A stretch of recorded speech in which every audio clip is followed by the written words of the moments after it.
لقد كفر الذين يقينا كفر کړي دا کسانو قالو چې وای ان الله یقینا الله جل شانه والمسيح ابن مريم اخو مسیح زوی د مریم دی وقال المسيح ویل د مسیح علیہ السلام یا بنی اسرائیل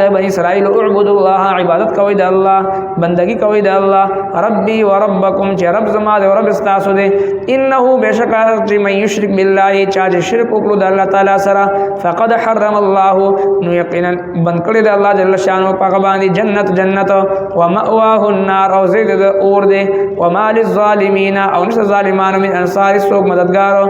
لقد كفر الذين يقينا كفر کړه کسانو قالو چې وای ان الله بشک الله جل شانه ثالث ثلاثه دریم دې پدریو کې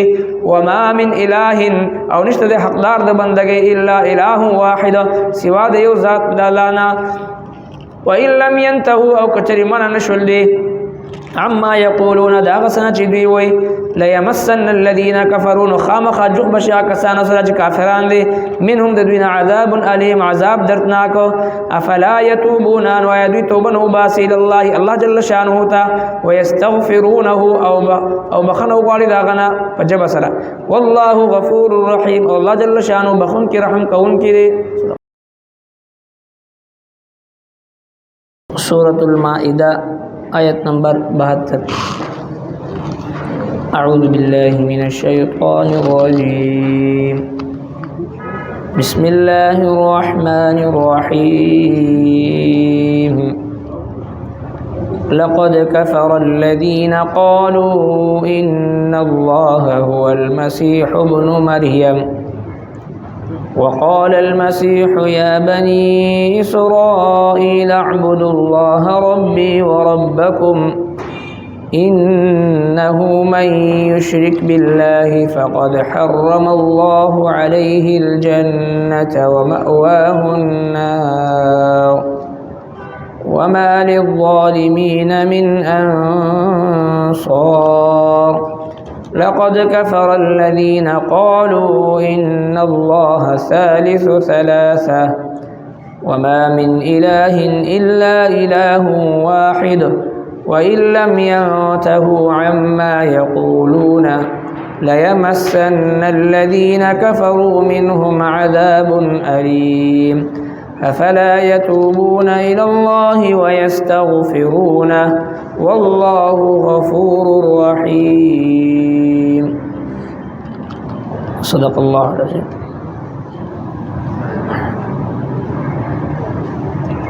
مخی آیت مبارکونا د اهل کتابو یهودیانو او عیسایانو مبارکی الله تبارک وتعالى تفصیل سره دا ذکر فرمایل چې کله یو حکم براغي او هغه د دوی د نفس د خواهش خلاف نو دوی با داغي تکذیب او د الله پیغمبران چې کوم د دوی د هدایت د پاره را لګل شو هغه به دوی قتل کو اوس پدې کې الله جل شانه دغه عیسایانو او د يهوديانو افراط تفرید او د الله تبارک وتعالى په باره کې دا غوي هغه باطل عقیده هغه ذکر کړي څنګه چې په عیسایانو کې دنه درې ډلې وي اگر چې يهودیت او نصرانیت دوانه په شرک کې مبتلا خو عیسایان افراط کې مبتلا او يهوديان په تفرید کې مبتلا افراط په معنا د زیاتولو د تفرید په معنا د کمولو دي عیسایانو افراط او زیاتوالی دا کړو چې د الله تبارک وتعالى په حق لا د حضرت عیسی علیه السلام په باره کې دا غوي درې جماعتونه او درې ډلې جوړې شوې وي یو ډله هغه وا چې هغه وی چې عیسی علیه السلام نعوذ بالله د الله زوی دی او درېمه ډله هغه وا چې هغه وی چې عیسی علیه السلام او بیبي مریم او الله تعالی په دې دریو کې چې دی یو هغه نعوذ بالله الله دې خدای دې. او دریم هغه ډله وه چې هغوی وی چې الله جل شانه په خپله باندې عیسی علیه السلام کې دننه حلول کړی دی او عیسی علیه السلام په خپله باندې خدای دی. نو دا افراط زیاتوالی. او دویم هغه ډله وه چې هغې ته یهودیان وایي دوی تفرید کړی و، یعنی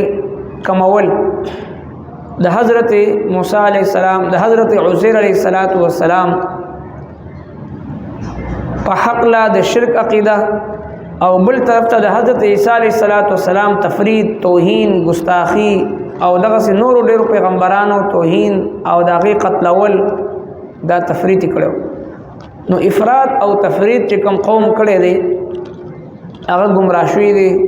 هغه بېلارې شوي دي، هغه جهنمي ګرځېدلی دی. موږ او تاسو ته الله تبارک وتعالی په هر مانځه کې د هر مانځه په هر رکعت کې د دې دوانو ډلو نه د نجات غوښتو حکم را کړی دی، او د منعم علیه د خلکو لاره چې چا باندې انعام شوی دی د هغوی د غوښتلو ذکر شوی دی. صراط الذین انعمت علیهم غیر المغضوب علیهم، نه د هغه کسانو چې په چا باندې غضب شوی دی یهودیان، ولا الضالین او نه په چې کوم ګمراهان دي یعنی عیسایان. نو ګویا که یهودیان او عیسایان دواړو نه د نجات غوښتو مونږ ته په هر مانځه کې د هر مانځه په هر رکعت کې دا حکم دی. نو چې څرنګې د دوی په شان جوړېدو نه د پناه غوښتو حکم دی، نو په کار چې عملی زندګۍ کې هم مونږ او تاسو د هغوی د طور طریقو نه نفرت وکړو، او د هغوی د رسم و رواج نه نفرت وکړو، او د هغوی د مشابهت نه نفرت وکړو. یو طرف ته په هر مانځه کې مونږه د عیسایت او د یهودیت نه د پناه غوښتو دعا کو، بل طرف ته چې کله په مونږ باندې الله جل شانه خوشحالي راولي، په مونږ باندې په کور کې یو خادي راشي، نو زمونږ ټول رسم و رواج هغه د یهودیت او عیسایت او د هندوانو د رسمونو نه هغه ډک. نو دا منافقت دی، دا نفاق دی. یو طرف ته د الله تبارک وتعالی ناراضگی، د الله جل شانه ذات ناراضه کول، او بل طرف ته یو څو د معاشرې بهوده رشتہ داران یا د خاندان یو څو بهوده ښځې د هغوی خفه کول. مونږ خپل محبوب رب ناراضه کو، خو دغه بهوده خلک چې کوم د الله رب العزت دشمنی په سر اغشتي وي هغوی د خوشحالولو دپاره مونږ د الله جل شانه ذات چې دی دا ناراضه کوو. نو دورنگی چھوڑ دے یک رنگ ہو جا، سراسر موم بن یا پھر سنگ ہو جا. دا منافقت خون نہ کئی، یا چې دې کلک موحد او کلک مسلمان جوړېدل پکار دی، او یا چې د اسلام دعوا کول پر خودل پکار دی. چې سړی په ظاهر باندې اسی دعوا په دروغ باندې نه کوي، نو چې کله موقع راشي د الله جل شانه د حکم سر ته رسولو، نو هلته کې موږ د الله حکم پرېږدو، او په هر مانځه کې د هر مانځه په هر رکعت کې چې کوم یهودیت او نه د نصرانیت نه د نفرت اظهار کوو، د هغوی نه پناه غواړو. بیا زموږ ټول طور طریقې او رسمونه رواجونه دا چې دی بیا د هغوی په شانتي وي. او دغه په فلسطین کې چې کوم مسلمانانو باندې لګیا د ظلمونه کوي یهودیت، د دغه یهودیت ټولو نه بنیاد او جړ دغه نسل کمپنی ده، او دغه یهودي مصنوعات دی چې د هغې په خرڅولو په ذریعه باندې هغې لګیا د په هغوی باندې ظلمونه کوي. او مونږ بغیر څه خوف و حراس نه، بغیر د څه ججک نه د دغه یهودیانو مصنوعات استعمالو، او شعوري او غیر شعوري طور باندې دغه یهودیانو ته قوت او طاقت ورکو. نبی کریم صلی الله علیه وسلم د مشرکین مکه هغه قوت او طاقت کمزوري کولو دپاره په غزوه بدر، جنگ بدر په موقع باندې په هغوی باندې حمله کړو. نبی علیہ السلام جنگ له نه وتلی، صرف دې دپاره تللی چې د هغوی هغه مال هغه حاصل کړي. د کوم قافله د مشرکینو چې شام نتلو مدینه مکی مکرمه ته هغه راونیسي، د هغوی هغه مال غنیمت هغه ضبط کړي چې د هغوی قوت او طاقت مالی لحاظ سره هغوی کمزوري شي. دې دپاره نبی علیہ السلام په هغوی باندې حمله کړو، خو هلته جنگ بدر واقع شو. د جنگ بدر بنیادي سبب هغه دا و چې نبی علیہ السلام د هغوی هغه مال غنیمت په خپل قبضه کې اخیستو، چې دا مشرکین د دغه مال په بلبوته باندې د هغې په ذریعه باندې په مسلمانانو ظلمونه کوي. نن چې دا یهودیت په مسلمانانو ظلمونه کوي، صرف اسرائیل د هغوی ټارګټ نه دی، بلکې څومره اسلامي ملکونه دی دا ټول د هغوی په هدف باندې دی، د هغوی په ټارګټ کې دی، نمبر په نمبر باندې. نو چې کله موږ دغه يهوديانو دا مصنوعات استعمالو نو دا براه راست هغه ته قوت او طاقت په دې سره ملاويږي. دا زموږ عقیده توحید او زموږ د ایمان سره منافي خبره ده، د ایمان شان خلاف خبره ده، زموږ د ایمان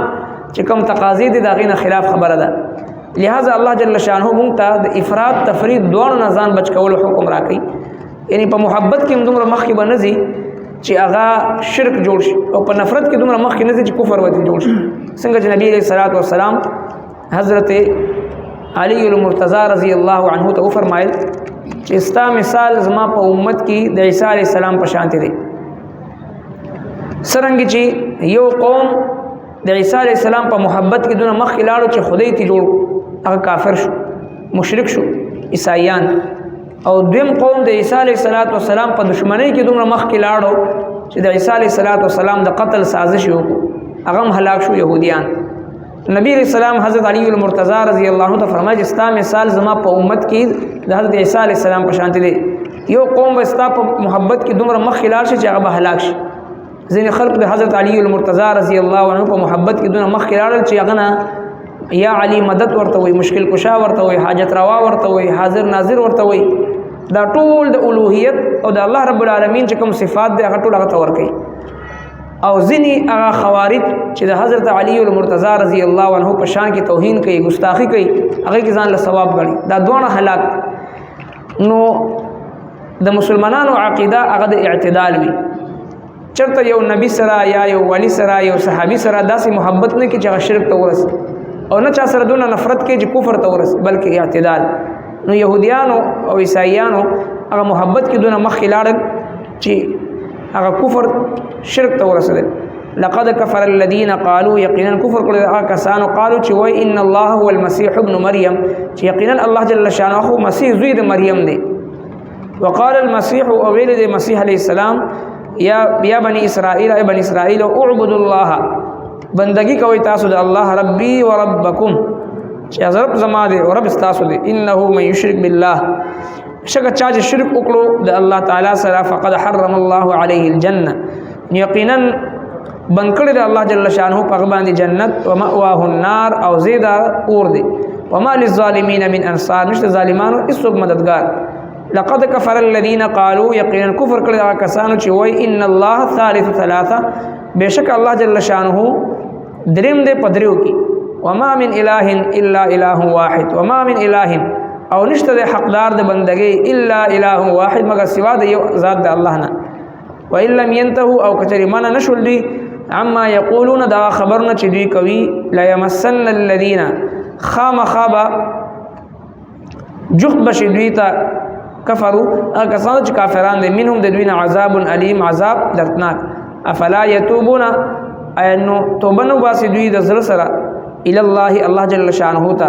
ويستغفرون او بخنه غالي داغه نه په خپل جب باندې توبه د زړه نه توبه استلو ته وي او استغفار په جب باندې استغفار کول ته وي. دوه ضروري دي مسلمان لپاره. والله غفور رحيم او الله جل شانه بخون کی رحم کون کی. لقد كفر الذين يقينا كفر کړه کسانو قالو چې وای ان الله يقينا الله جل شانه والمسيح ابن مريم اخو مسیح زوی د مریم دی. وقال المسيح ولد مسیح علیہ السلام یا بني اسرائیل بني اسرائیل اعبدوا الله عبادت کوي د الله بندگی کوي د الله ربي وربكم چې رب زما دی او رب تاسو دی.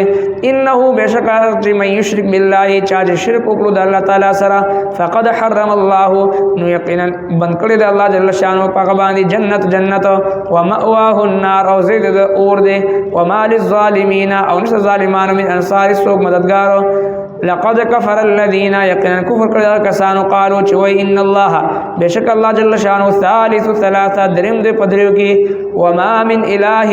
او نشته د حقدار د بندګۍ الا اله واحد سوا د یو ذات د الله نه. وان لم ينتهوا او کچری من نشول دي عما يقولون دا غسنا چې دوی وای لا يمسن الذين كفروا خامخ جوخ بشا کسان سره چې کافران دي منهم د دوی عذاب الیم عذاب دردناک. افلا يتوبون ان ويدوا توبه وباسي الله الله جل شانه تا ويستغفرونه او بخنو غالي دا غنا فجب سره. والله غفور رحيم الله جل شانه بخون کی رحم کون کی. صدق الله. ربنا تقبل منا إنك أنت السميع العليم وتب علينا إنك أنت التواب الرحيم. صلى الله تعالى على خير خلقه محمد وآله وأصحابه أجمعين.